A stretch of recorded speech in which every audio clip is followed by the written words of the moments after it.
माननीय Shri V Fernandes ji. Thank you, Madam Ji, for giving an opportunity to speak. I am a first-time MP from South Goa. The whole world knows about Goa as the most beautiful place, a paradise on earth. But in the last few years, we have been seeing a conspiracy with projects that have been thrust on Goa without taking the people into confidence. In 2016, they took our rivers in the name of nationalization, 6 rivers.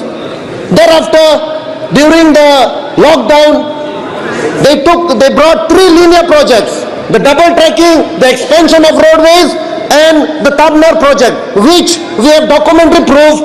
This is only to bring coal and convert Goa into a coal hub. Now, after the liberation of Goa in 1961 from the Portuguese rule, the only organized sector which is remaining today is the tourism sector, because the mining ban has fallen in place in 2012.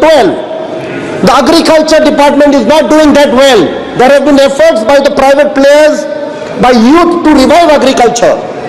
A humble request to this government: take the people into confidence. Don't convert Goa into a coal hub, because the only sector which is giving jobs, employment to the people of Goa is tourism, and converting Goa into a coal hub will destroy Goa completely. Complete करें माननीय सदस्य।